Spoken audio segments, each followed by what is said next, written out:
I arrived in Rome after 20 long years. The moment the airport doors opened, a warm breeze met my face, carrying the smell of old stone and distant coffee shops. I didn't know what to expect. My father's family was almost like a memory, blurred, unfinished, distant. But I was finally here to meet them. When I reached their villa, laughter spilled out before I even stepped inside. My aunt rushed toward me with open arms, hugging me as if she had known me forever. My uncle kept staring at me, smiling, repeating that I looked exactly like my father. Everyone spoke a mixture of fast Italian and broken English, but somehow, it all felt like home. After traveling for so many hours, all I wanted was a shower. My aunt pointed toward the bathroom at the end of the hallway. But in my exhausted state, I opened the wrong door. Inside stood Marco, my cousin, fresh out of the shower, a towel wrapped around his waist. Water dripped from his hair onto his shoulders. He froze. I froze. For a full second neither of us breathed. I muttered something that wasn't even a real word and ran out so fast I nearly collided with the wall. For the next hour, I avoided him like he was made of fire. But when we finally sat at the dinner table, he glanced at me with a teasing smile and whispered, "The bathroom is 2 doors down, not 1. Everyone laughed when I turned red, and somehow the embarrassment melted into something warm, something like belonging. The days passed in a blur of family meals, stories about my father, and long tours through the narrow streets of Rome. Marco was always nearby, not in a strange way, just in a steady, familiar way. He knew the shortcuts, the secret gelato shops, the old fountains tourists never found.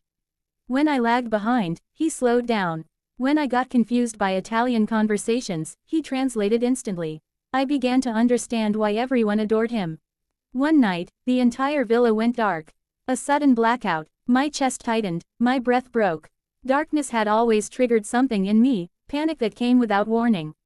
I didn't even call for help. But then a soft beam of light appeared. Marco. He walked toward me calmly, as if he already knew where I would be hiding, sitting on the staircase with shaking hands. He didn't ask questions. He simply sat beside me, slid his hand over mine, and said, "Breathe with me. Slowly, in, and out." I followed his voice until the fear softened and my heartbeat steadied.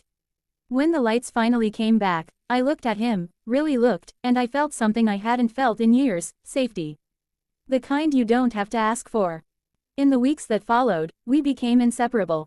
We took long drives along the coast, shared midnight coffee on the terrace, and talked about everything from dreams to fears to the strange ways the world could overwhelm you. He told me he wanted to open an art studio someday. I told him I wanted to travel the world. We joked, argued, laughed until sunrise. He called me, the wandering storyteller. I called him, Rome's slowest tour guide. And somehow, those small moments stitched themselves into memories I never wanted to forget. On my last night, the house was filled with music, hugs, and too many goodbyes. When everyone went to sleep, I couldn't. I stepped onto the terrace. The city glowed under the moon, warm and alive. I heard footsteps behind me. "You're leaving tomorrow," Marco said. "I know," I whispered. "It doesn't feel real." He leaned on the railing beside me, watching the city lights as if trying to memorize them. "You're part of this family now," he said softly.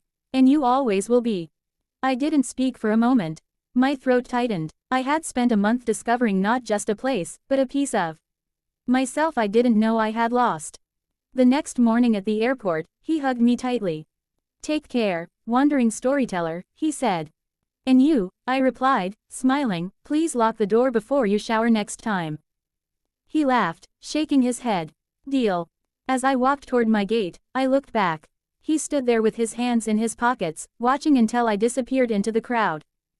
And in that moment I realized something simple, something life teaches quietly. Sometimes the family you think you've lost becomes the family that finds you again. And sometimes the places you visit for a month stay in your heart for a lifetime. Rome wasn't just a trip. It was a home.